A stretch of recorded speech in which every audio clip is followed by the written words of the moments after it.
Bonsoir.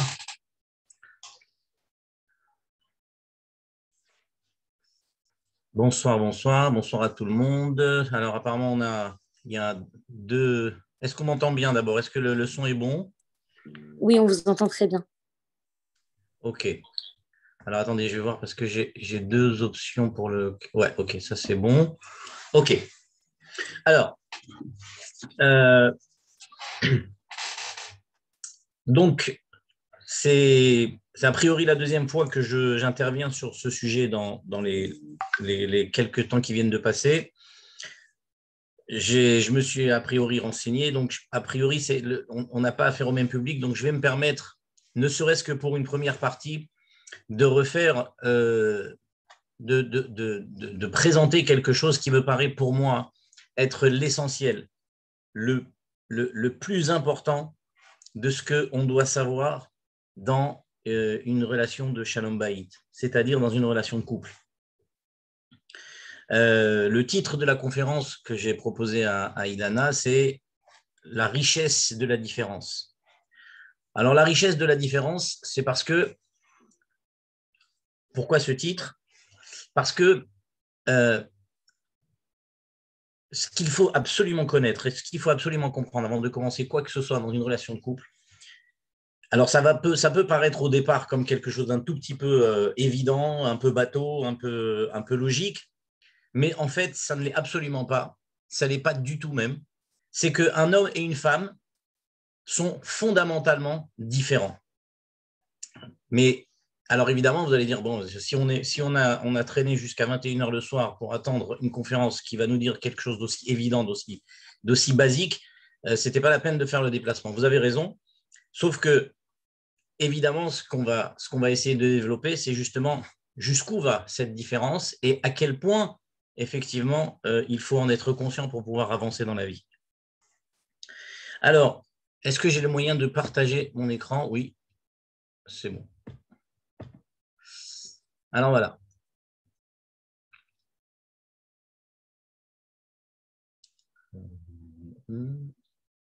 Voilà. Voilà. Alors, est-ce que tout le monde voit bien? Mettez-moi des pouces comme ça, parce que apparemment vous avez les micros fermés. Mettez-moi des pouces.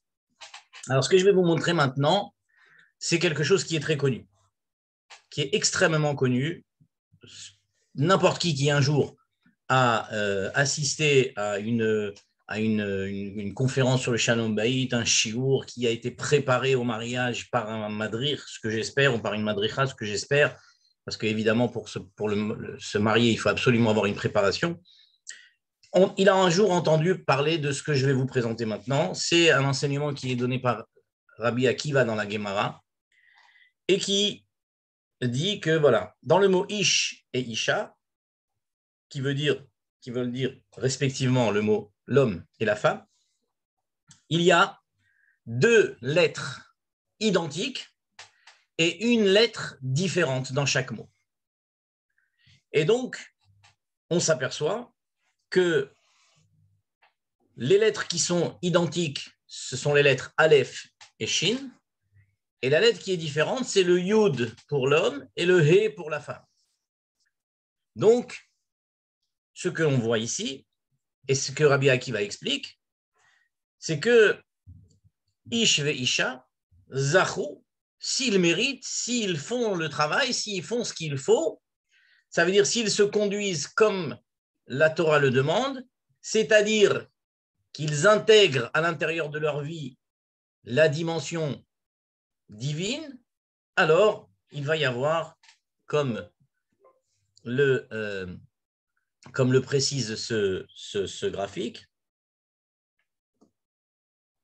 la dimension divine, c'est-à-dire le nom de Dieu qui est à l'intérieur. Si par contre on enlève les noms, les lettres du nom de Dieu, et qu'on reste avec uniquement les lettres qui sont à part les lettres du nom de Dieu, c'est-à-dire le Aleph et le Shin, qu'est-ce qu'on trouve? On trouve le feu, Esh.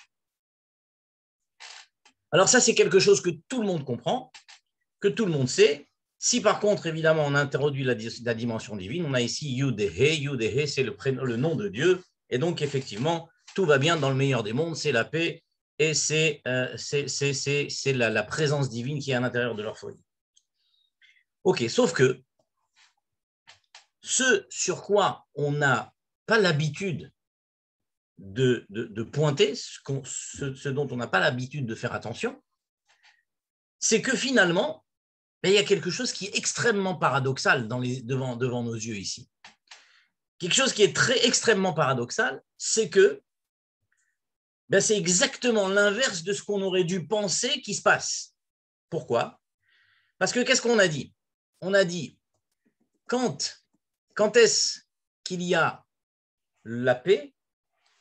C'est quand on a introduit les deux lettres du nom de Dieu, Yud et He. Et quand est-ce qu'il y a le feu ? C'est quand on a laissé les deux lettres Aleph et Shin. Mais quand on regarde de plus près, finalement, les deux lettres Aleph et Shin, qui, dit-on, sont les lettres qui représentent le feu et donc le contraire du Shalom Bayit et donc la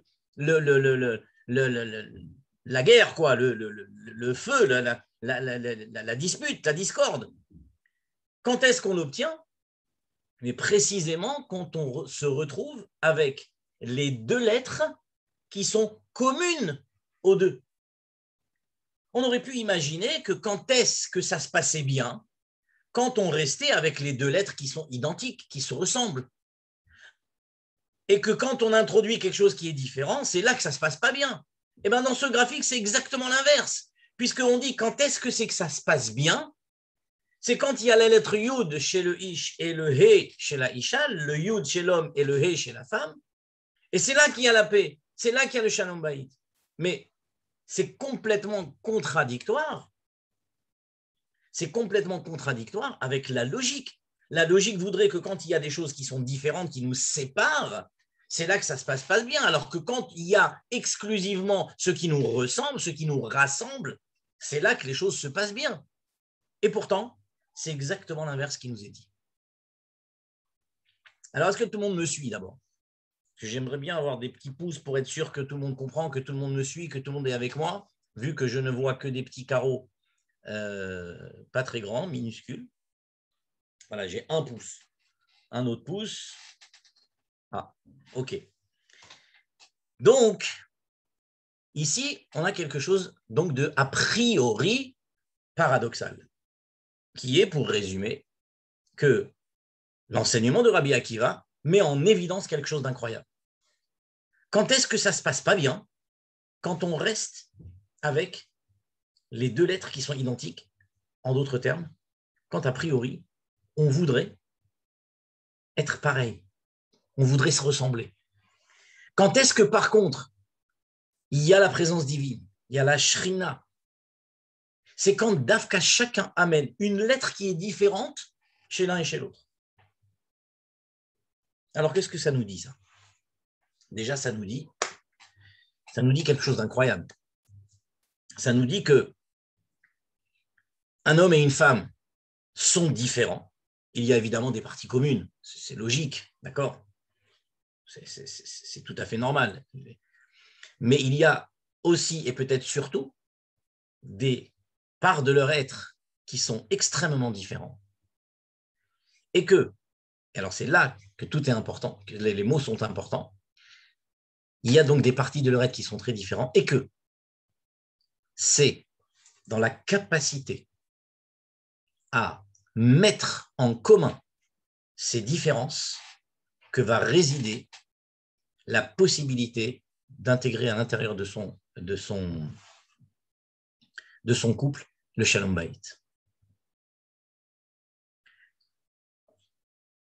Alors c'est quelque chose qui est extraordinaire, ça, parce que c'est un petit peu révolutionnaire.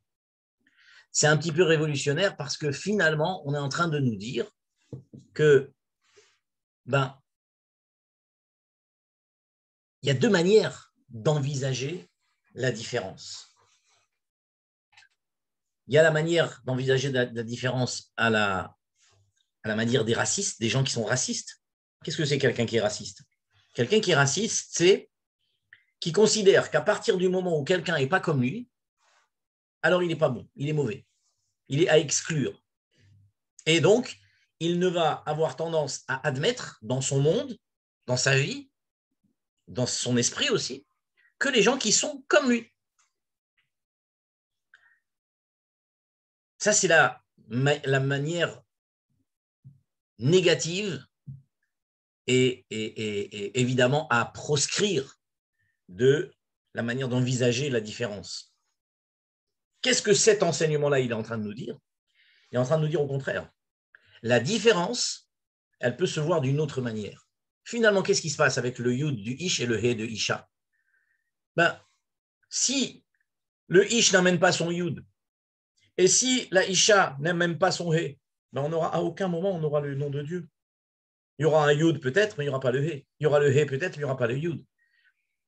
Donc ici, parce que le ish amène le yud et parce que la isha amène le he, alors c'est ça qui me permet d'avoir le yud et le he, et c'est ça qui me permet d'avoir. En d'autres termes, chacun des deux protagonistes du couple ici s'enrichit de la différence de l'autre.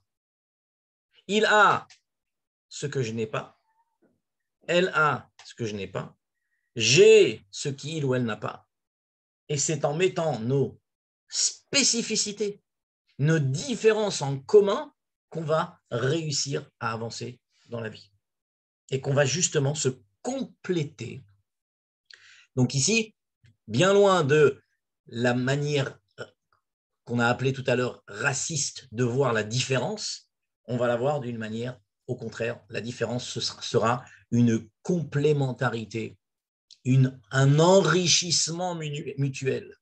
Si je passe ma vie à ne parler avec ou à n'échanger qu'avec des gens qui pensent comme moi, alors évidemment, je serai toujours persuadé d'avoir raison parce qu'il n'y aura personne qui dira le contraire puisque je ne parle qu'avec les gens qui me ressemblent. Mais d'un autre côté, est-ce que j'aurai à un moment donné la possibilité d'ouvrir mon esprit à d'autres idées, à une certaine forme de créativité, de renouveau dans ma personne? Évidemment que non. Donc ici, la première chose à savoir, c'est que les hommes et les femmes sont différents et que cette différence, qu'il va falloir justement, juste après, on va en parler, qu'il va falloir savoir apprendre à appréhender, à comprendre si on peut, mais surtout à essayer de réussir à s'enrichir de l'aptitude, des capacités, de la spécificité de l'autre. Est-ce que tout le monde me suit? Là, devant moi, j'ai 34 participants. Il y en a peut-être, je pense, d'autres. Est-ce que tout le monde me suit? Est-ce que c'est bon? Est-ce que je vais avoir droit à des petits, avec des petits pouces là? Je ne vois pas beaucoup de pouces parce que je ne vois pas beaucoup d'écran parce que j'ai l'écran partagé. Mais, OK. On peut continuer? Alors, on va continuer. OK. Alors maintenant, une fois qu'on a dit ça, une fois qu'on a dit que, première leçon, savoir que l'homme et la femme sont différents. Deuxième leçon, savoir que cette différence doit être considérée, doit être vécue comme un enrichissement mutuel. Maintenant, il va falloir qu'on essaye d'aller de l'avant et d'apprendre à comprendre, à intégrer la spécificité de l'autre. Alors là, ça va peut-être être un petit peu plus... Attendez, j'essaie de récupérer. Voilà. Alors, a priori, d'après ce que j'ai compris, je parle à une assemblée qui a des hommes et des femmes. Donc, pour les hommes, ça sera peut-être un petit peu plus connu parce qu'effectivement, ils ont plus l'habitude de voir des tefilines que les femmes, mais je compte sur la vivacité intellectuelle des femmes pour comprendre aussi vite que les hommes, malgré le fait qu'ils ont une petite longueur d'avance sur les tefilines, vu qu'ils les mettent tous les jours. Alors, vous avez des tefilines ici. Pourquoi je vous ai mis la photo de tefilines? Vous allez comprendre juste après. Ce qu'il faut comprendre, la première des choses qu'il faut savoir, donc, on a dit première chose, savoir que les hommes et les femmes sont différents. Deuxième chose, la différence est une richesse. Troisième chose, en quoi consiste cette différence? Comment elle fonctionne? Alors, il faut savoir une chose,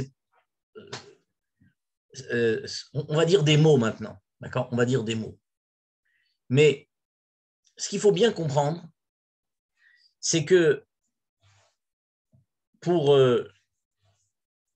recevoir, pour parler, pour discuter, pour échanger avec pas mal de couples qui des fois rencontrent des difficultés, je peux vous dire que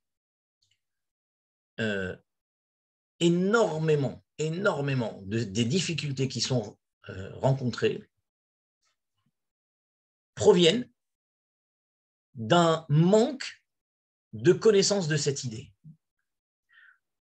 En général, comment les choses se passent?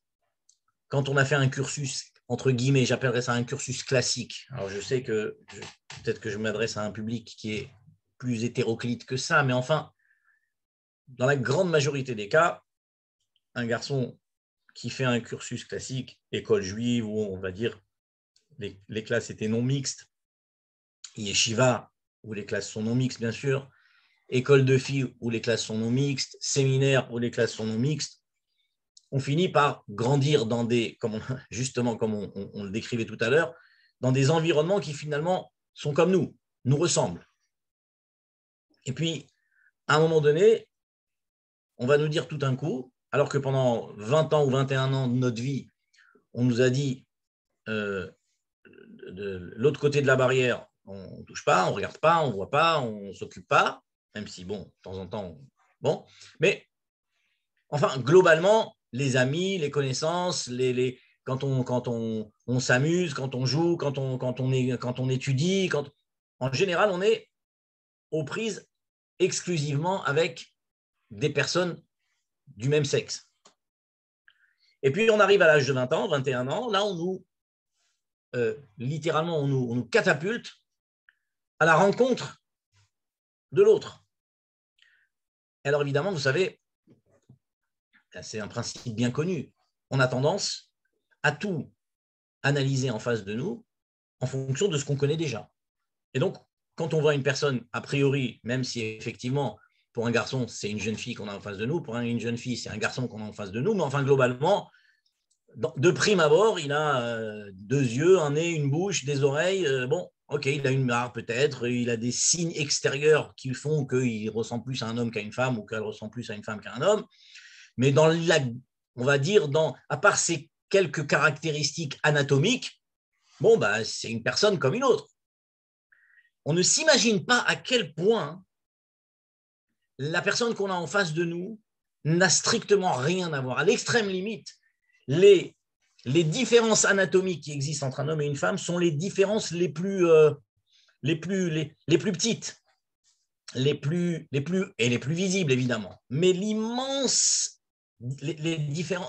majorité des différences, elle est d'ordre psychologique, elle est d'ordre mental, elle est d'ordre intellectuel, elle est d'ordre tout ce qui va être au niveau de l'esprit.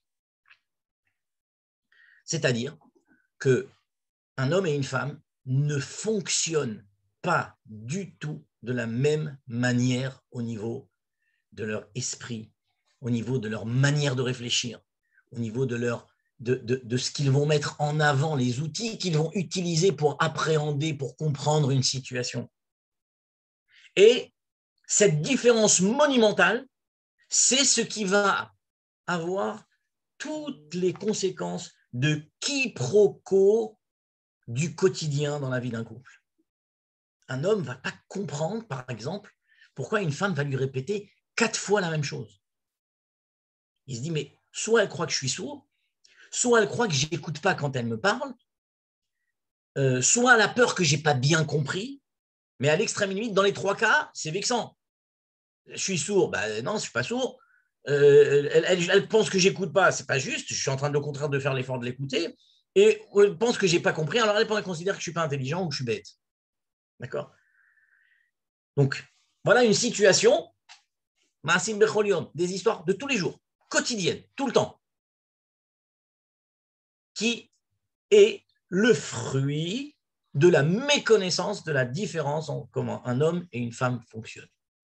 Et si l'homme avait fait un minimum de préparation au mariage, et d'ailleurs, préparation au mariage, comme vous le savez, c'est quelque chose qui est fondamental.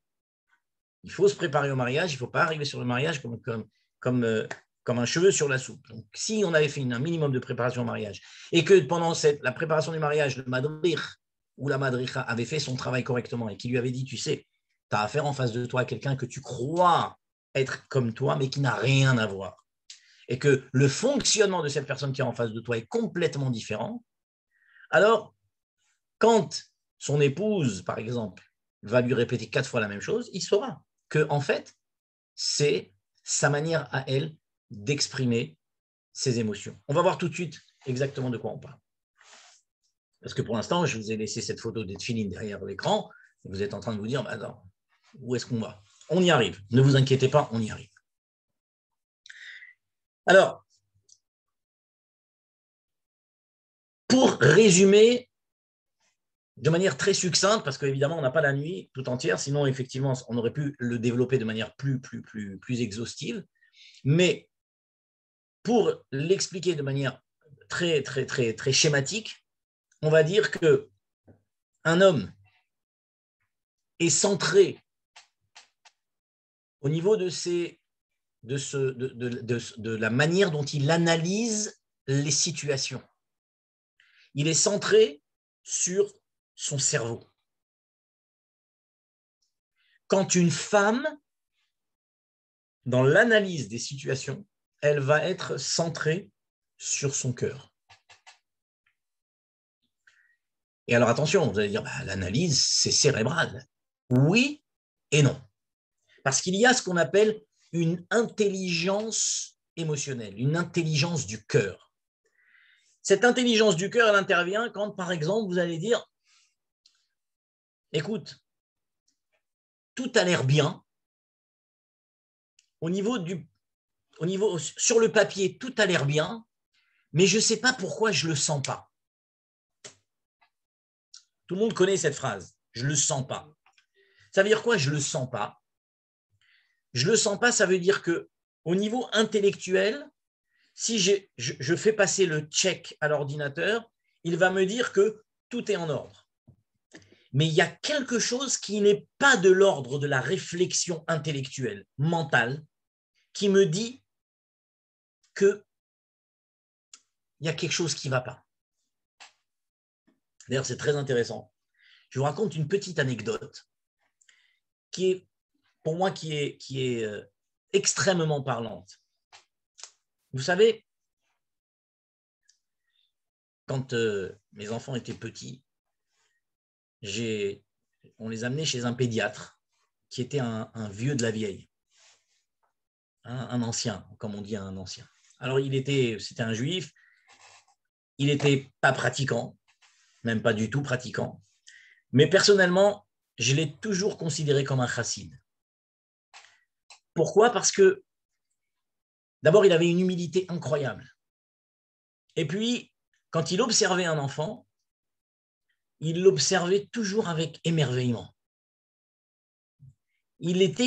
Alors que c'était un très vieux pédiatre, à chaque fois qu'il voyait un bébé, pour lui, c'était comme s'il voyait un bébé pour la première fois de sa vie. Et il m'avait dit un jour, vous savez, moi j'ausculte, je regarde avec mon stéthoscope, le truc, la gorge, les oreilles, les yeux, là, ci, ça. Bon, et puis une fois que j'ai fait mon check, je me tourne vers la maman et je lui dis, qu'est-ce que vous pensez? Et si la maman, elle me dit, je ne sais pas docteur, mais j'ai l'impression qu'il y a quelque chose qui ne va pas. Alors là, je fais très attention. Parce que évidemment, elle n'a pas le stéthoscope, elle n'a pas le... Mais elle ne serait pas capable de l'ausculter en tant que médecin comme moi je peux le faire. Mais elle ressent les choses. Alors quand elle me dit quelque chose dans ce goût, quand elle me dit, je ne sais pas docteur, mais il y a quelque chose qui me tracasse, qui me chiffonne, je redouble d'attention et je vais encore plus en profondeur parce qu'elle a cette intelligence émotionnelle. Okay. Alors maintenant, vous avez bien compris que le pédiatre en question, il n'a pas dit ben moi, quand je reçois un bébé, je ne fais rien d'autre que de demander à la maman qu'est-ce qui se passe. J'ausculte, en d'autres termes. Il y a un besoin de raisonnement intellectuel, de fait, mais il y a aussi un besoin d'analyse émotionnelle des choses. Donc, encore une fois, complémentarité. Alors maintenant, quand on y réfléchit, aussi, cas d'école, très souvent, on a des cas très cocasses d'ailleurs, de la maman ou l'épouse qui envoie son mari chercher une bouteille d'huile dans le placard au fond de la maison. Le mari s'exécute parce qu'il est un bon mari, il est un gentil mari, il veut faire plaisir à sa femme, donc il traverse la maison, il va chercher la bouteille d'huile et il revient avec la bouteille d'huile. Et sa femme qui lui dit, mais dis-moi, tu n'as pas vu que sur ton chemin, par terre, il y avait les jouets du petit et que ça fait 3 fois que tu passes devant, que tu l'enjambes et pourquoi tu ne te baisses pas pour le ramasser et le mettre en place? Et le mari qui lui répond, tu sais quoi, je ne l'ai pas vu. Et des situations comme celle-là qu'on peut multiplier à l'infini. Alors, je rassure certains peut-être parmi vous, certaines parmi vous, tous les hommes, quand je dis les hommes, c'est la grande majorité. Maintenant, il peut y avoir des hommes qui vont fonctionner comme des femmes et vice-versa. Mais le bon Dieu rétablit l'équilibre et en général, les hommes qui fonctionnent comme des femmes se marient avec des femmes qui se marient comme qui fonctionnent comme des hommes. D'accord? Donc, il y a un équilibre qui se fait parce qu'effectivement, on a besoin de cette complémentarité. Et si on ne veut pas aller chercher la différence, vous savez sur quoi on tombe. Alors, donc, on était en train de dire que l'homme est centré sur son intellect, quand la femme est centrée sur ses émotions. Alors maintenant, arrivons à nos tefilines. Les tefilines, vous avez devant vous une paire de tefilines. Le boîtier de droite, c'est le boîtier qui se met sur le bras. Alors pour les dames qui ne mettent pas les tefilines tous les jours, il se met à ce niveau-là du bras pour que quand la personne baisse son bras, ce boîtier-là, que je vous montre avec ma souris, ce boîtier-là se met à l'endroit du cœur. Et ce boîtier-là, c'est le boîtier de la tête. Donc, il se met au niveau de la racine des cheveux. Qu'est-ce qu'on remarque tout de suite? C'est que le boîtier de la main, c'est une seule pièce, quand le boîtier de la tête, c'est divisé en compartiments. Et on va aller un peu plus loin dans la démonstration. Voilà, ça c'est l'intérieur. Ça c'est l'intérieur. Et regardez ce qui se passe. Vous avez dans le boîtier de la main, on va mettre ce rouleau. Dans le boîtier de la tête, on va mettre ces 4 parchemins. Et vous savez quoi? Dans ce rouleau, il y a exactement les mêmes parachiotes que dans ces 4-là. Et c'est comme si on avait mis ces 4 parachiotes, là, ces 4 parchemins, à la suite les uns des autres et qu'on avait fait un seul rouleau. Donc, à l'intérieur de cette cavité unique, il va y avoir un rouleau qui est composé des 4 parachiotes qui sont ici, mais ici, elles sont divisées et elles sont introduites dans 4 compartiments séparés. OK? C'est clair? Donc, si je résume, le boîtier qui est du côté du cœur, c'est une seule cavité avec toutes les parachiotes mélangées. Le boîtier qui est du côté de la tête, c'est 4 cavités où les 4 parchemins se mettent dans des cavités séparées.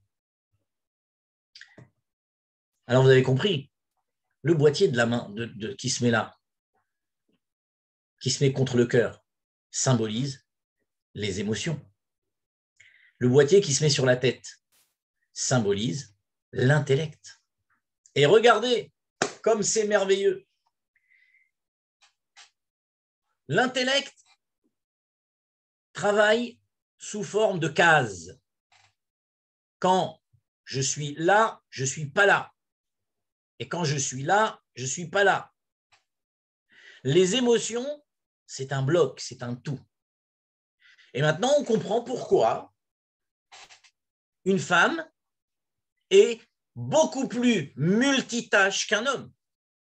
Parce qu'une femme, elle, tout à l'heure, on a pris l'exemple de la bouteille d'huile avec les jouets des enfants. Ben oui, la bouteille d'huile et les jouets des enfants sont là. Donc, quand elle va chercher une bouteille d'huile, elle voit les jouets des enfants. Et d'ailleurs, c'est pour ça que quand elles vont faire les courses, elles peuvent revenir avec 50 articles de plus que ce qu'elles ont prévu. Pas parce qu'elles sont dépensières, mais parce qu'elles ont pensé en passant devant les rayons, elles se sont dit « Ah, ça j'ai besoin, oui, finalement ça il me manque ». Mais quand un monsieur il va avec une liste, lui il est avec la liste. Pourquoi ? Parce que là, il y a la liste, elle est là. Et l'article qui n'est pas dans sa liste, il est autre part. Donc n'essayez pas de lui faire penser à un article qui est dans cet endroit-là, vu qu'il est là, lui. Et quand vous lui dites « Mais je ne comprends pas, tu es parti chercher la bouteille d'huile, mais tu n'as pas vu les jouets des enfants », non, la bouteille d'huile, elle est là. Les jouets des enfants, ils sont là. Donc, quand il est concentré sur une chose, c'est très compliqué pour lui d'être dans autre chose. Et ça, c'est un aspect, vous allez dire, mais c'est incroyable, oui, c'est quelque chose qui est fondamental de comprendre, que finalement, on vit avec ça du matin au soir, tout le temps. Et systématiquement, c'est extraordinaire parce que le nombre incalculable, interminable de blagues qu'on peut voir sur justement l'attitude des hommes quand ils font des courses et les femmes quand elles font des courses, la différence monumentale qu'il y a entre les deux, en vérité, on les a résumées en regardant uniquement les boîtiers des tefilines. Donc ça veut dire que finalement, il suffit maintenant de savoir que c'est comme ça. Eh bien, à partir de là, eh bien, on sait, c'est comme ça, et il faut vivre avec cette notion-là, cette idée. C'est pour ça que, mesdames, quand vous voulez absolument obtenir quelque chose de votre mari qui est là, n'essayez pas de l'envoyer là, dites-lui, j'ai besoin de ça quand tu seras là, et quand tu seras là, j'aurai besoin de ça. Comme ça, c'est précis, c'est concis, il sortira, il classera un dossier avant d'en ouvrir un autre. Vous n'avez pas besoin de faire ça. Les dames n'ont pas besoin de faire ça. OK ? Maintenant, si on regarde ça sous un autre angle, on a dit tout à l'heure, une femme va avoir tendance à répéter plusieurs fois les mêmes choses. Pour la même raison que celle qu'on vient de montrer maintenant, pour la même raison que celle qu'on vient d'expliquer maintenant avec l'histoire des tefilines, on a dit un homme, au niveau de son appréhension, de sa manière de gérer l'information, il va s'occuper de l'info, fact.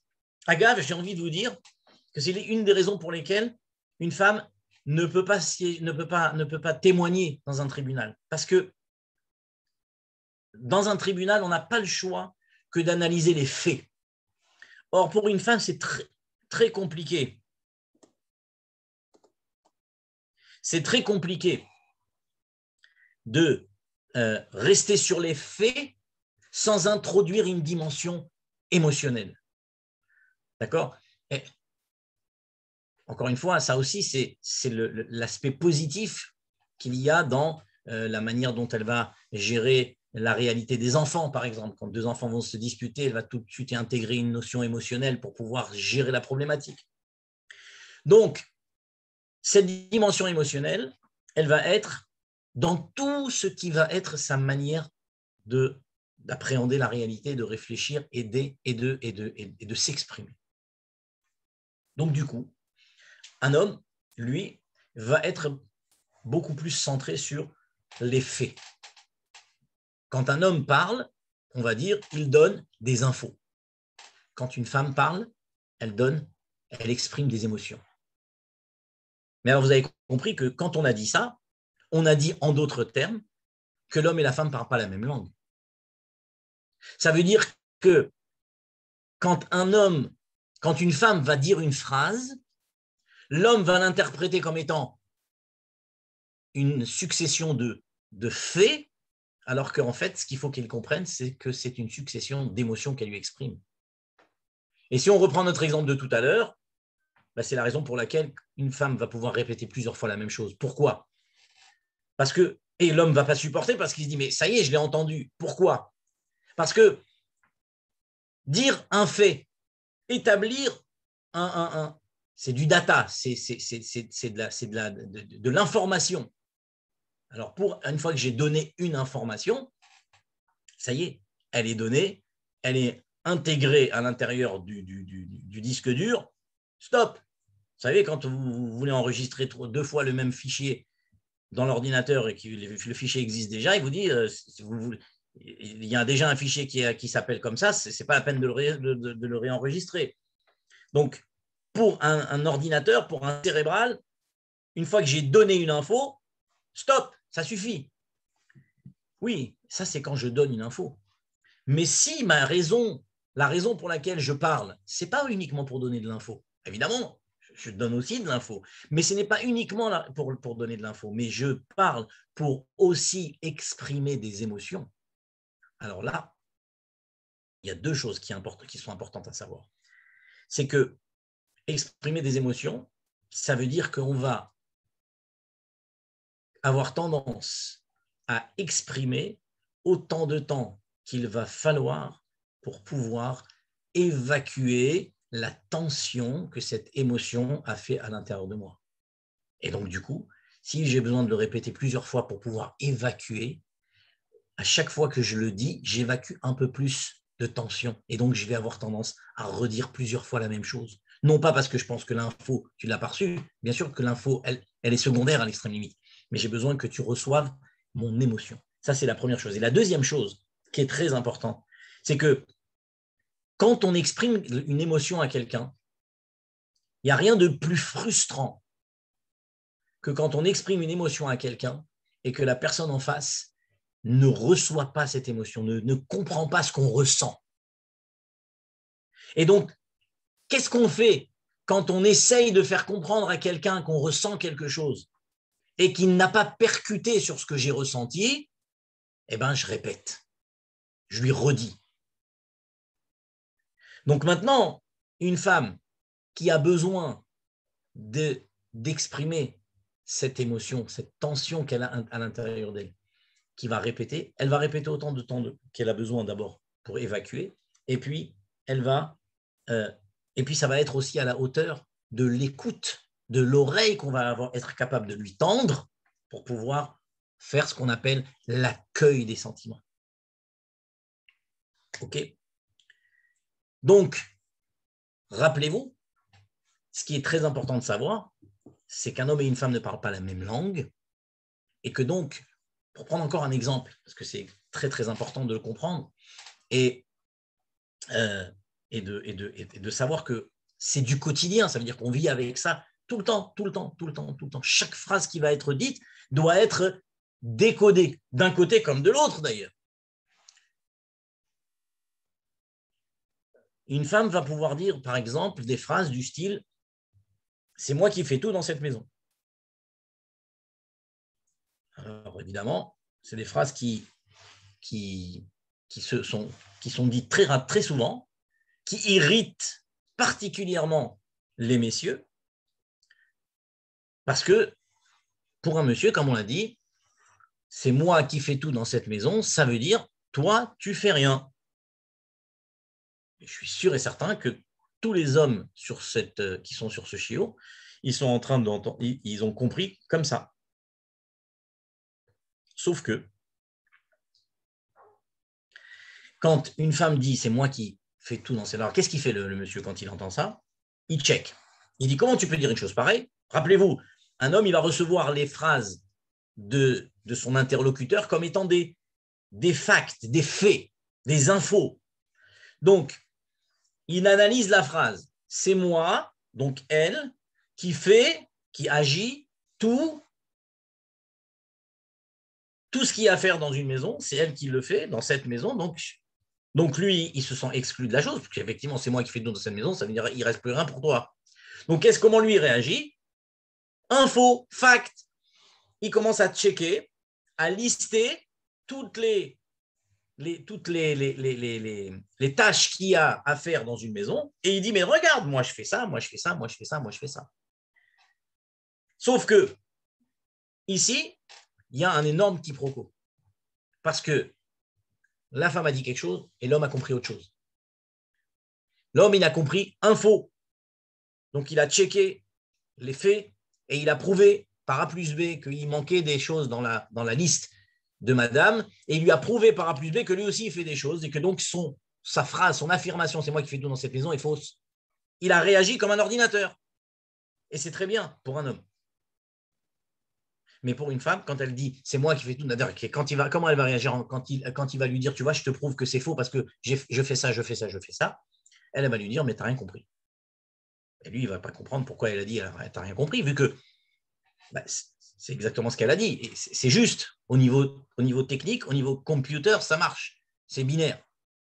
Sauf que c'est moi qui fais tout dans cette maison, dans le langage d'une femme, ça veut dire je suis débordé dans un coup de main. Ça veut dire qu'en fait, elle exprime une émotion. Alors, c'est vrai que les mots, la terminologie qui est utilisée, elle n'est pas une terminologie factuelle, mais c'est une terminologie émotionnelle. Tout, ça veut dire trop plein, ça veut dire beaucoup, ça veut dire j'en peux plus, ça veut dire je suis fatigué. Effet, ça veut dire je suis fatigué de ce que je fais dans la maison. Alors évidemment, en fait, il faut donner un autre sens à chaque mot pour recomprendre la phrase, recomposer la phrase. Donc, quand elle a dit ça et que lui a compris ça, personne n'a faux. Mais chacun est resté sur sa manière, sa langue à lui. Donc, il faut qu'il y ait le décodeur qui va traduire du langage féminin en langage masculin et du langage masculin en langage féminin. Mais il est vrai que c'est plus compliqué dans un sens que dans l'autre, parce que les émotions prennent beaucoup de place quand l'intellect réussit à faire la part des choses. Donc c'est vrai qu'on va avoir beaucoup on va demander un effort supplémentaire à un homme pour essayer de comprendre son épouse plutôt que l'inverse. Mais, attention, là je sens que, comme on dit, je ne vais pas me faire que des amis.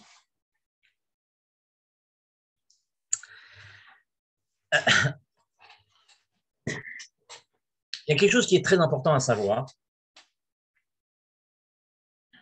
c'est qu'en fait, pour faire ce travail de comprendre, d'essayer de comprendre l'autre, d'abord, il faut développer quelque chose qui est extraordinaire, qui est un outil unique au monde, qui s'appelle l'oreille.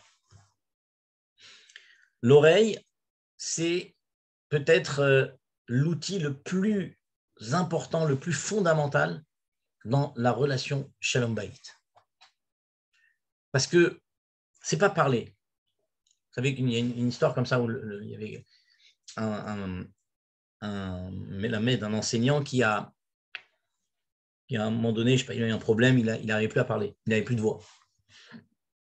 Alors il a écrit au rabbi et il lui a dit comment c'est possible alors que ma vie entière c'est que l'enseignement, c'est transmettre, j'adore enseigner. Et voilà que il n'avait plus de voix, plus de possibilité pour l'instant de parler. Alors le rabbi lui répond sache que l'un des grands rôles d'un enseignant, bien entendu de parler, mais c'est aussi peut-être surtout de savoir écouter. Alors peut-être que le bon Dieu, il te dit maintenant, regarde, pose ta voix, pose ce qui te sert à donner et développe ce qui te sert à recevoir. Recevoir dans le sens entendre, écouter, apprendre à comprendre l'autre, essayer d'avoir de l'empathie, de la bienveillance. Et ça, c'est un travail qu'on doit faire sur soi. Parce qu'effectivement, au niveau de la création, comme on l'a dit depuis tout à l'heure, donc c'est vraiment le sujet phare de notre soirée, c'est que on a besoin de comprendre comment l'autre fonctionne, mais pour ça, il faut être prêt à mettre son ego de côté, parce que pour comprendre quelqu'un d'autre, il faut être prêt à enlever son ani. Tant qu'on est sur son jeu, son ego, on va avoir un mal fou à comprendre l'autre. Donc, il faut faire un travail de retrait. D'ailleurs, vous savez qu'au niveau de la création du monde, pour créer le monde, le premier mouvement que Akadosh Baruch Hu a fait au moment de la création, d'après le Harizal, c'est quelque chose qu'on appelle le Tzimtzum. C'est quoi le Tzimtzum? C'est très simple à comprendre. En vérité, c'est très compliqué, mais si on schématise, ce n'est pas si compliqué que ça à comprendre. En fait, qu'est-ce qui se passe? Avant la création du monde, la lumière divine remplissait tout l'espace disponible. Et plus que ça. Et en fait, c'est lui qui est l'espace.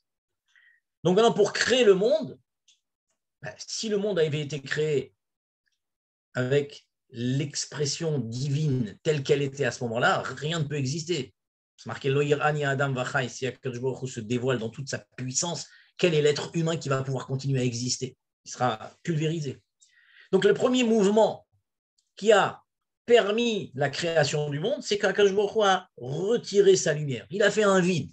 Tout ça, c'est des images que le Harizal donne au niveau de la Kabbalah, mais c'est pour faire comprendre qu'à un moment donné, il a bien fallu qu'il fasse comme s'il n'était pas là pour nous permettre à nous d'exister. D'accord? Eh bien, si on peut dire, chaque couple qui se construit, eh ben, on demande aux deux protagonistes, finalement, de faire un peu de vide à l'intérieur d'eux pour laisser la place à l'existence de quelqu'un d'autre. Alors maintenant, je vais vous choquer parce que c'est en fait toute la symbolique de la bague. Quand l'homme se marie avec une femme, il lui introduit, il lui passe la bague au doigt, comme on dit, c'est-à-dire qu'il prend un anneau métallique, enfin qui est bien entendu en or, et il laisse passer l'index de la femme à l'intérieur de ce. Quelle est la symbolique qu'il y a derrière ça? Eh bien justement, l'anneau, ça symbolise ce vide que l'homme va faire à l'intérieur de lui pour laisser la place, laisser la possibilité à la femme d'exister à l'intérieur de son monde. C'est extraordinaire. Ça veut dire finalement, on demande à l'homme, et pourquoi c'est cet anneau, j'ai dit l'anneau est en métal, parce que évidemment il est en or, mais c'est du métal, c'est-à-dire que c'est la symbolique du travail. Le métal, c'est avec ça qu'on fait les outils, c'est avec ça qu'on fait ce qui sert à travailler. Parce que c'est un travail pour un homme de faire de la place, de faire un vide à l'intérieur de soi pour laisser la place à quelqu'un d'autre. Alors vous allez dire, alors comment ça se fait que la femme n'a pas besoin de faire ce même geste? Eh bien, c'est très simple. Parce que anatomiquement, la femme a été créée avec à l'intérieur d'elle une place pour quelqu'un d'autre. C'est merveilleux. Donc, et c'est pour ça, le rabbi explique que quand on dit les brachot le matin, l'homme dit Shelo Asani Isha et la femme dit Chez Asani Kirtsono. Shelo Asani Isha, ça veut dire quoi? L'homme, il dit, on demande, mais comment ça se fait? Pourquoi l'homme, il dit va chez Asani Ish, qu'il m'a fait un homme? Pourquoi on utilise le négatif, qu'il ne m'a pas fait une femme? Parce que l'idée que l'homme il est en train d'exprimer ici, c'est qu'il n'a pas envie d'être comme la femme. Qu'est-ce qu'elle a de particulier, la femme? La femme, elle a de particulier que quand elle a été créée depuis le départ, conforme à la volonté divine. Alors, pourquoi ça ne lui va pas, ça, au monsieur? Eh bien, parce que lui, le monsieur, comme tous les hommes qui se respectent, il n'aime pas recevoir des choses gratuitement. Il veut obtenir ce même niveau par un travail qu'il aura fourni lui pour obtenir cette chose-là. Donc chez Lo Hasani Isha, ça veut dire merci de m'avoir donné la possibilité d'obtenir le niveau que la femme a d'emblée par mon travail. Quand la femme dit chez Hasani Kirtsono, je suis déjà conforme à la volonté de Dieu. Donc ça veut dire que effectivement, dans l'aptitude à laisser de la place à l'autre, le travail qui sera demandé à un homme sera beaucoup plus fort que le travail qui sera demandé à une femme, parce que c'est quelque chose qui est beaucoup plus naturel chez une femme de laisser de la place à quelqu'un d'autre, puisque déjà, encore une fois, elle a à l'intérieur d'elle un organe qui lui permet d'accueillir un autre être humain. Extraordinaire, incroyable. Donc voilà. Donc ça, alors je vous dis, on a déjà pas mal avancé. Je pense qu'on a jeté les jalons, les bases de choses très importantes. Alors là, maintenant, je vais demander à Ilana s'il est prévu une petite entre une série de questions ou bien. Alors, oui, Monsieur Thomas, en effet, il y a eu plusieurs réactions, plusieurs D'abord, est-ce que questions. c'est clair? Est-ce que ça a été clair? Moi, je voudrais bien savoir Alors, si ça a oui, été clair.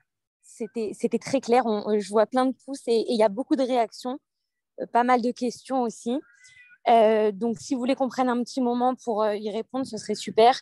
Alors je ne sais pas si je vais pouvoir répondre à toutes les questions parce que les questions, je sais que je me suis beaucoup engagé.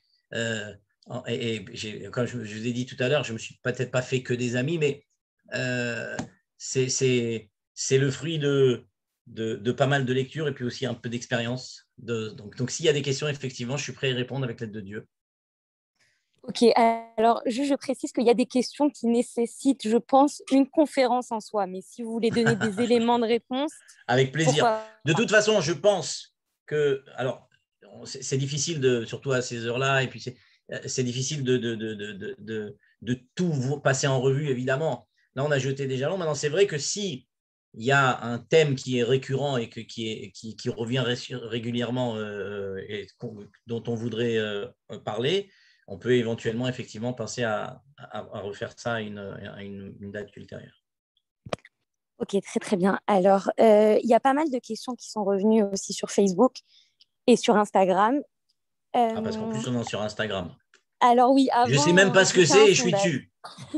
Il y a eu un sondage fait sur Instagram et il y a eu pas mal de questions aussi. Donc, je les pose aussi. Vas-y. Alors, pas mal de questions qui ont rejoint ce thème, c'est euh, parfois, il y a des femmes qui ont ce sentiment que leur mari, ils ont besoin de s'isoler, de sortir de la maison et de les laisser seuls. Et donc, c'est une réaction qu'elles comprennent souvent pas ou qu'elles voient comme un abandon, comme voilà. Ouais. Alors, la vérité, c'est qu'avec ce qu'on a expliqué ce soir, c'est quelque chose qui est très, très, en vrai, très facile à comprendre. On a dit tout à l'heure qu'une femme, par rapport à ce qu'on a montré tout à l'heure des tefilines, hein, on a montré que dans la mesure où elle est dans l'émotionnel, alors une femme, elle est multitâche. Et c'est vrai, on voit, c'est-à-dire que pour gérer une maison, il faut tout savoir faire. Vous savez, quand on dit, j'avais vu une fois un truc très intéressant, d'ailleurs, je vous le conseille parce que vraiment, moi, il m'avait beaucoup touché. C'était soi-disant quelqu'un qui faisait du recrutement et qui proposait des jobs à des gens. Et alors, il a commencé à dire, alors voilà, le job, c'est, bon, déjà, vous avez un associé, mais il peut vous déranger à n'importe quelle heure du jour et de la nuit. Il faut toujours être là. Et puis, il faut savoir tout faire parce qu'à un moment donné, vous aurez peut-être besoin d'être médecin. Il va falloir que vous sachiez être cuisinier. Il va falloir que vous sachiez tout faire, de peindre un mur, tout. Et puis, etc., etc. Et puis, alors, les gens disaient, mais c'est pas possible. Bon, ok, c'est quoi le salaire? Mais le salaire, mais rien, c'est gratuit. Et à la fin, bon, je vous le fais en cours. L'histoire, c'est à la fin, c'était de dire, mais en fait, c'est le métier de maman. D'accord? Donc, une maman, elle sait tout faire et elle fait tout en même temps. Elles ont une particularité extraordinaire pour ça. Alors, peut-être que, donc, ça, c'est. Mais pour un homme, on l'a vu tout à l'heure, c'est beaucoup plus compliqué. Chaque chose à sa place, il a besoin que, voilà, quand il est dans un truc, il ne peut pas être dans un autre. Bon. Maintenant, il sort d'une journée de travail. D'accord? Et bien, en fait, le moment, on appelle ça le moment de la caverne. Le moment de la caverne, ça veut dire le moment où il rentre à la maison, où il a besoin d'avoir un moment de calme, c'est le moment où la madame, elle profite justement qu'il vient d'arriver pour lui balancer toutes les problématiques qu'elle a eu à gérer dans la journée, les enfants qui se sont disputés, etc., etc. Mais lui, il se dit, attends, il a besoin de ça. Ça veut dire quoi? Tout simplement, il a besoin d'un moment pour ranger les dossiers. Il range les dossiers de la journée. Il a besoin de cette phase de rangement de dossiers où personne ne va le déranger. Il faut qu'il évacue tout ce qu'il a eu cette journée-là. D'accord?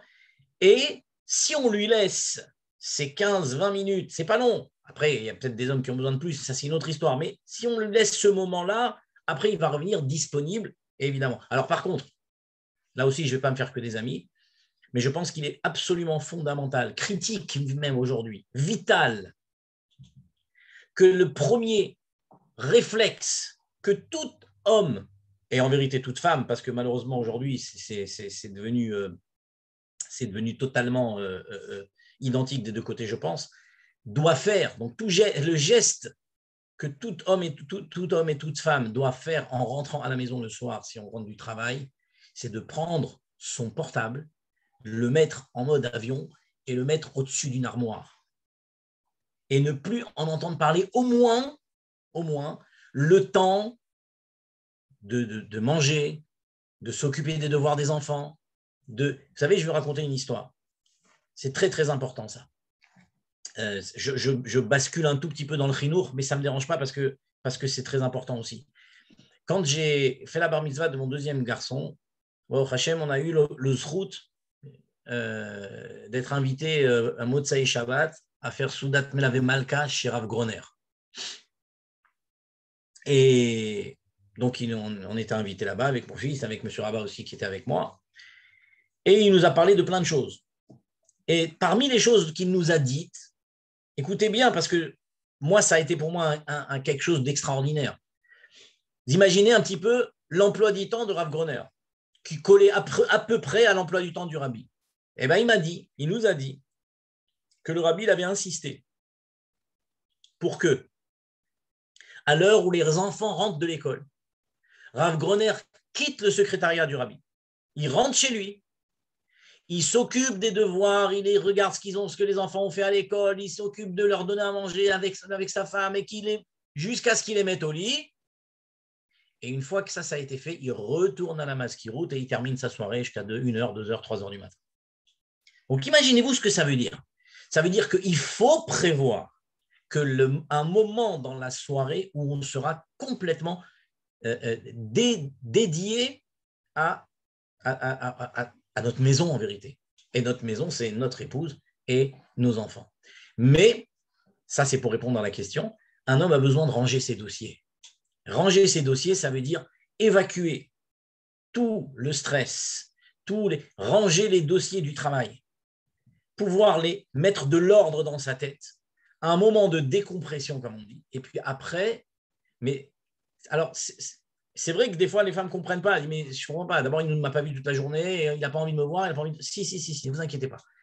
Simplement, c'est un moment dont il a besoin pour se ressourcer, pour ranger ses dossiers, pour pouvoir sortir le dossier maison et maintenant s'en occuper de manière intéressante et de manière...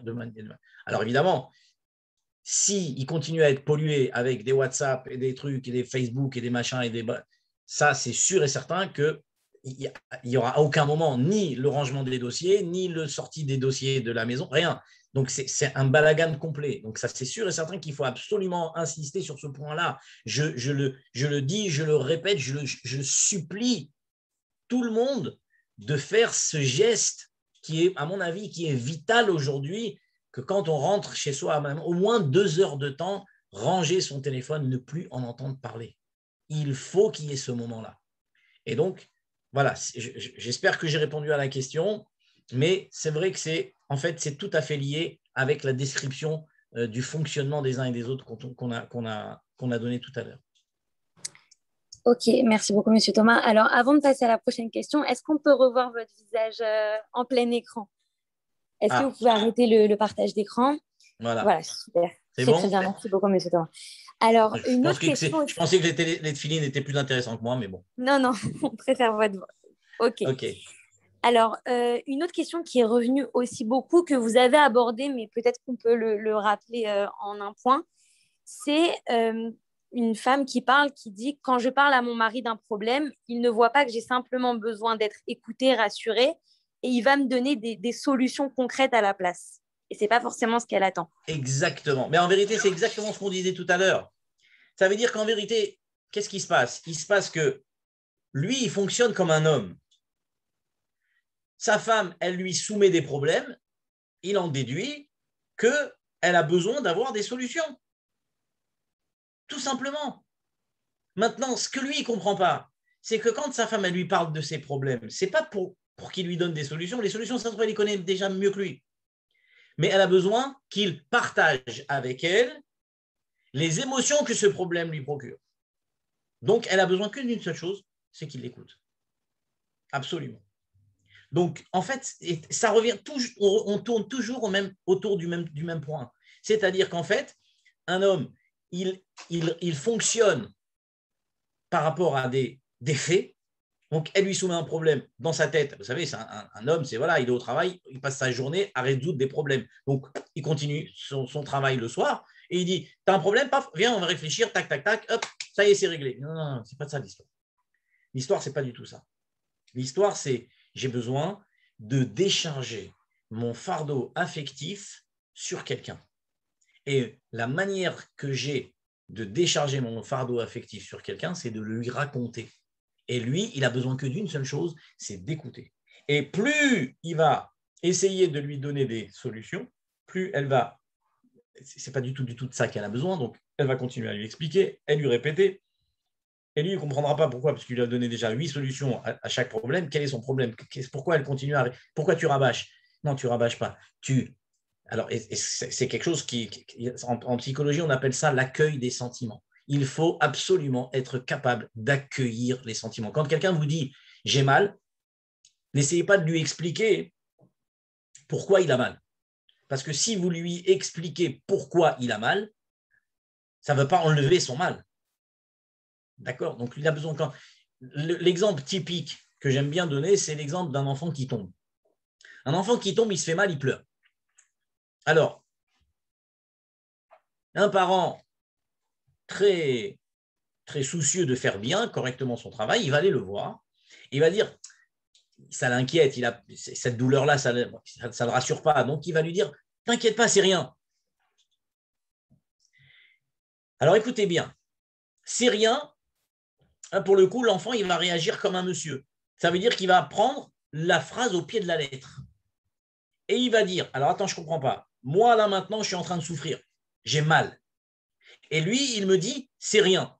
Donc, dans son esprit, la douleur que moi, je ressens égale rien. Mais ça ne va pas, ça.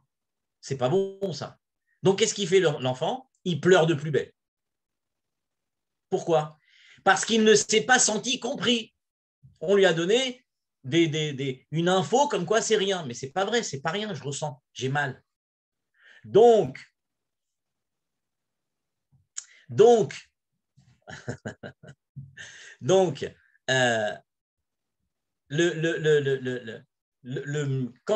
qu'est-ce qu'il faut lui dire à cet enfant? C'est rien, c'est pas rien pour lui la mal. Donc il faut lui dire, je comprends que tu as mal, tu as chuté, tu as dû te faire très mal, mais ne t'inquiète pas, cette douleur-là, elle va passer. Donc d'un côté, on a fait premier mouvement, accueil des sentiments. J'accueille tes sentiments, je reçois, je te permets de décharger ton émotion sur moi. En fait, on va porter ça ensemble. D'accord? Et à partir du moment où je t'ai dit ça, maintenant, deuxième étape, je te rassure comme quoi ça ne va pas durer longtemps. Donc, j'ai fait les deux. Mais quand il s'agit d'une épouse, effectivement, donner des solutions, ce n'est pas du tout de ça qu'il s'agit. On a besoin, une femme a besoin de décharger sur son mari sa charge émotionnelle, et donc c'est la manière dont elle s'y prend pour le faire. Et c'est la raison pour laquelle aussi, des fois, elle peut répéter plusieurs fois, comme on l'a dit tout à l'heure, parce que, en fait, tant que cette charge émotionnelle est encore sur son estomac, elle va avoir tendance à redire les choses pour exprimer, pour te faire sentir que ça me pèse, c'est lourd. Voilà. Ok, très bien, merci beaucoup, Monsieur Thomas. Souvent, c'est ce qui est revenu aussi beaucoup dans les questions, c'est que souvent, autant les femmes que les hommes, on ne sait pas vraiment demander clairement ce dont on a besoin. Ça, c'est plutôt féminin, ça. C'est plutôt féminin. Vous connaissez la blague, on dit, vous avez entendu parler de Apollo 13. Alors, Apollo 13, c'est une fusée qui était partie pour se poser sur la Lune, mais qui a eu un problème sur la route et qui a ça a été très, très compliqué. Il a fallu faire tout un tas de trucs pour que finalement les ramener sans qu'ils puissent jamais arriver sur la Lune. Et alors on dit, alors le grand mot de cette mission qui n'a jamais abouti, c'est Houston, on a un problème. Ça veut dire que quand, dans la fusée, ils ont dit cette phrase-là, Houston, c'est les gars qui sont au sol et qui gèrent les problématiques de la fusée à distance. Ils ont entendu ça, ils ont dit qu'est-ce qui se passe, bon. Et là, ils ont essayé de gérer à distance leurs problèmes. Alors on dit pourquoi est-ce que ça aurait jamais pu être des femmes qui étaient dans la fusée? Alors, parce que si ça avait été une femme qui était dans la fusée, le dialogue aurait donné ça. Alors, Houston, on a un problème. Oui, quel problème, Houston? Quel problème? Alors, il dit, la femme aurait répondu, non, laisse tomber, c'est pas grave. Alors, il dit, mais si, dis-moi-le. Non, laisse tomber, c'est pas grave. Alors, il dit, mais puisque tu m'as dit que tu as un problème, dis-moi quoi? Dis-moi qu'est-ce que je peux faire pour. Et puis, écoute, si tu ne sais pas quel problème j'ai, c'est même pas la peine que je t'en parle. D'accord? Donc ça aurait été un petit peu le dialogue. C'est une blague, évidemment, mais c'est pour montrer qu'effectivement, mais en vérité, ça aussi, ça vient du fait que leur intelligence, c'est une intelligence émotionnelle, c'est une intelligence de feeling. Donc, elles s'attendent à ce qu'en face, leur mari, il ait la même intelligence qu'elle. Non pas qu'il entende ce qu'elle veut, mais qu'il ressente ce qu'elle veut. Une femme a cette force pour ressentir ce que les autres veulent. Un homme a besoin qu'on lui dise les choses de manière très, très cash. Et ben, une fois qu'on a dit ça, une fois qu'on sait ça, c'est très simple. Une femme qui sait que son mari a besoin qu'on lui dise les choses pour les comprendre, pour les connaître, c'est pas de sa faute, c'est pas parce qu'il est tordu, c'est parce qu'il a un problème, mais c'est parce qu'il est comme ça, c'est parce qu'Akadosh Baruch Hu l'a créé comme ça. Et bien, tout simplement, quand je veux quelque chose, je le demande. C'est pas plus compliqué que ça. Et vous allez voir le nombre de problèmes qu'on règle de cette manière. Ok, merci beaucoup, M. Thomas. En tout cas, alors... je pense que peut-être qu'il faudrait prévoir, regarder, faire un petit sondage pour voir s'il y a besoin de faire comme on dit, un chelek bet. En tout cas, c'est demandé. Sur Facebook et en privé, c'est demandé. Ok. Là, il y a plusieurs thématiques qui nécessitent des. Ah oui, après voilà, toutes les questions qui ont été posées là maintenant, c'est vrai qu'on pourrait en parler pendant une soirée entière. Après, on a donné des grandes lignes. On a essayé de donner les grands principes. Après, évidemment, il y en a beaucoup d'autres, mais celui-là, véritablement, je pense que c'est le socle. Le socle un petit peu sur lequel tout le reste est construit. Ok, merci beaucoup, M. Thomas. En tout cas, il y a une question qui, encore une fois, je pense, nécessite peut-être la prochaine conférence, c'est par rapport à la flamme. Comment entretenir la flamme dans le couple et comment briser la effectivement, ça, c'est un chiour à part entière. C'est un chiour à part entière. Mais en un mot, et après, je vous souhaiterai une bonne soirée à tous. En un mot, maintenir la flamme, ça demande d'agir, de faire des actions, de faire des choses qui vont faire que. Il ne faut pas s'imaginer que la flamme, c'est comme une flamme physique, matérielle, c'est quelque chose qui s'entretient. Qui s'entretient avec quoi? Avec des petits gestes. D'accord? Quand une flamme elle est en train de crépiter, on fait un petit peu comme ça, et hop, tout de suite, elle repart un petit peu. Il faut des petits gestes, mais des petits gestes réguliers, des petites attentions, parce que c'est l'attention, en fait, qui ravive la flamme. Et puis, alors, le maître mot, mais encore une fois, ça, c'est vrai, effectivement, une conférence à elle seule, c'est le mot surprendre. Surprendre, vous savez qu'on dit que le premier mariage dont on a parlé, c'était le mariage dont on a parlé dans la Torah, c'est le mariage de Yitzhak et Rivka. Et pour, à un moment donné, il y a une histoire où, on dit que Yitzhak et Rivka, elles sont allées ensemble, et on dit Yitzhak Metzachek. Metzachek, c'est-à-dire il faisait rire. Mais Metzachek, ou bien il riait.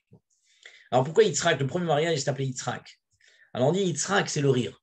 Le rire, comment ça fonctionne le rire? Le rire, c'est l'inattendu. Ce qui provoque le rire, c'est la personne qui vous raconte une blague, elle vous amène vers un chemin et à la dernière seconde, pof, elle change complètement d'objectif. Et c'est ça ce qui provoque le rire, c'est l'inattendu. On s'attendait à tout sauf à ça.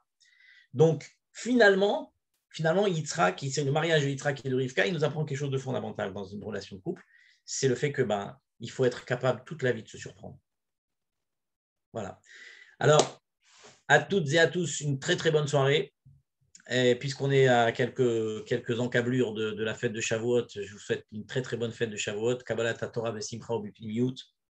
Et que Bezrat Hashem, que toutes les tsarot du clan Israël qu'on a malheureusement entendu la semaine dernière, qu'elles puissent être effacées par la venue de Mashiach Tzidkenu très très très très très bientôt. Bezrat Hashem.